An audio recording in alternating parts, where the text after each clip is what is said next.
My rich, snobby classmate picked me in the prom draft, and the principal insisted I attend with him due to his family's status. I complied and went along with it, but then I ended up humiliating him and tarnishing his reputation. Picture being chosen for prom like a fantasy football draft, only you're not a player. You're the prize. I attend this small private high school where basically everything is dictated by wealth. If your family doesn't drive a luxury vehicle, contribute to the school, or escape to private islands for holidays, you're pretty much invisible. Every year, prom is a monumental event. People invest months planning for it, while parents host extravagant pre-prom parties, and you better believe that everyone sizes each other up based on their dates, dresses, and arrival cars. This year, though, things got strange. About a month ahead of prom, I began hearing murmurs about something they called the prom draft. At first, I dismissed it as a silly rumor or joke, but soon it grew louder and turned out to be entirely real.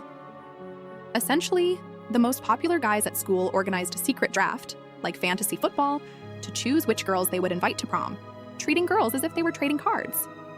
I didn't think this would involve me. I didn't hang out with the popular crowd and hadn't planned on going to prom with any of them. But then I discovered I had been drafted, not by just anyone, but by Jason.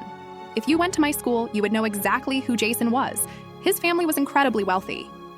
I'm talking about private jets, designer everything, and a massive mansion. Essentially, his family runs the school, donating so much that the administration treats them like royalty.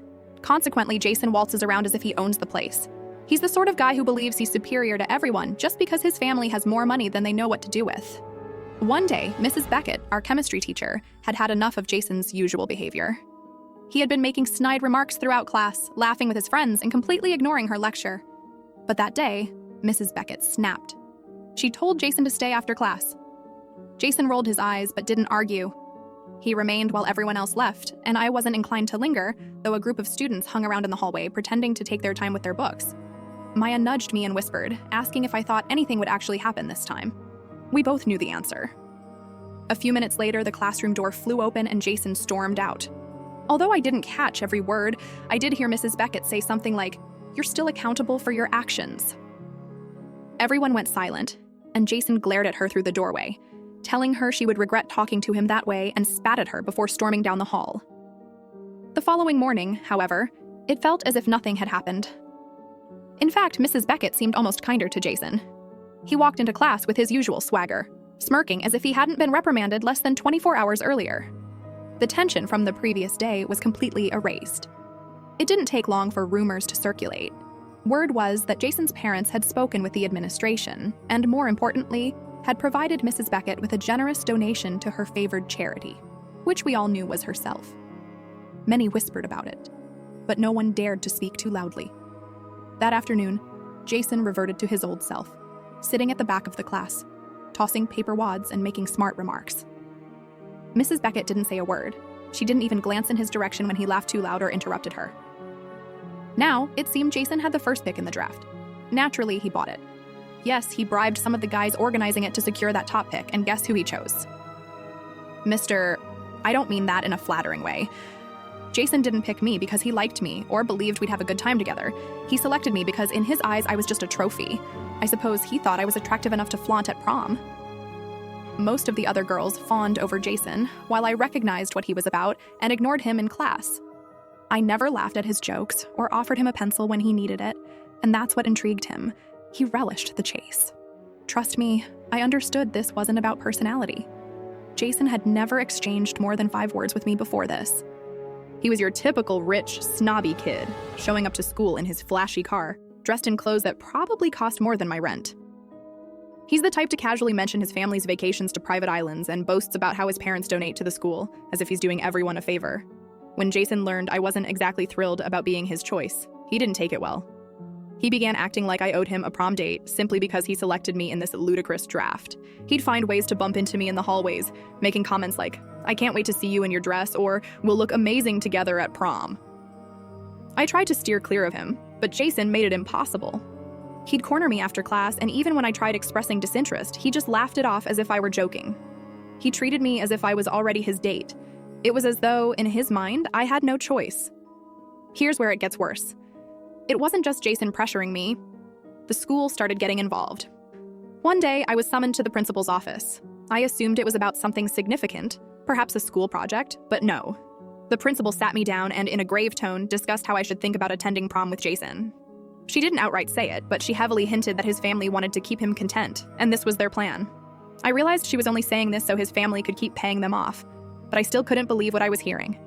Since when was it my responsibility to ensure some spoiled rich kid had a good prom night? After that meeting with the principal, a couple of my teachers chimed in too. One day during class, my history teacher made a casual remark about how it would be such an honor for any girl to go to prom with Jason, considering how much his family contributes to the school. I just sat there, shocked. My friends attempted to be supportive, but even they began suggesting I should just go with Jason to avoid drama.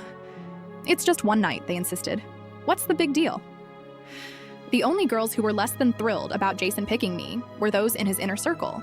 They had their own table in the cafeteria, centrally located where they always sat with perfect posture, as if posing for some magazine cover. They were the ones with custom uniforms, somehow managing to dodge the dress code while flaunting their designer handbags and jewelry. Ever since Jason drafted me, they'd been giving me dirty looks every time I passed by. Initially subtle, their glaring stares became harder to ignore as prom approached. During lunch, they'd huddle together at their table, whispering and laughing, and I'd catch them glancing in my direction. One of them, Tessa, would flash this nasty little smirk every time our eyes met, as if she knew something I didn't.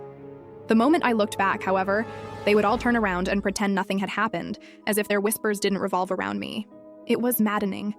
I'd sit down at my table, feeling their eyes boring into the back of my head, knowing they were likely tearing me apart. Sometimes, I could hear bits and pieces of what they were saying. Of course, they'd never say it to my face.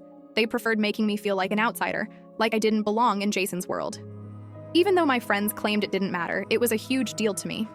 I didn't want to be forced into going to prom with someone I barely knew, let alone someone who treated me like a prize he had won in some game. Yet, the pressure continued to mount. It felt as though the entire school had allied with Jason, and I was the difficult one for not just acquiescing. Before all this started, I had never really been the type of girl to focus excessively on my appearance. I wore the same uniform as everyone else, a plain plaid skirt, a white blouse, and a blazer. But for some reason, it felt like I couldn't walk down a hallway without being called out. It happened almost every day. "Fix your blouse," one teacher would say, looking at me disapprovingly as if I had altered my uniform to make it more revealing. But I hadn't changed anything. It was the exact shirt every other girl in the school wore, yet somehow when I wore it, it became a problem. One day, Mrs. Turner, who never spoke to any of the other girls, pulled me aside as I was heading to class and told me my skirt was a bit too short while sizing me up. I was taken aback. My skirt was exactly the same length it had always been since I started attending this school. They made it seem as if my version of the uniform consistently breached the dress code, even when it was entirely acceptable on everyone else. I never tried to stand out, but somehow I always did. Monday rolled around, and of course, everyone was talking about what had happened. Jason's parents were furious and tried to stir up trouble with the school, but honestly, I didn't care anymore. I went to the principal's office and filed a complaint against Jason for how he treated me. I didn't expect much to come of it, but I needed to stand up for myself, even if the administration was still trying to protect Jason's family's reputation. Surprisingly, some of the teachers who had pressured me into going with Jason actually admitted they were wrong. I guess word spread fast about how controlling Jason had been, and suddenly people were beginning to realize how messed up the whole situation was. As for Jason, he didn't apologize. He spent the next few weeks sulking around school, complaining to anyone who would listen about how I ruined his prom night. But here's the thing.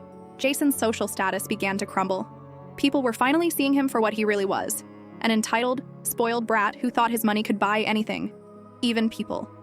And while his family still held their grip on the school, Jason wasn't as untouchable as he used to be.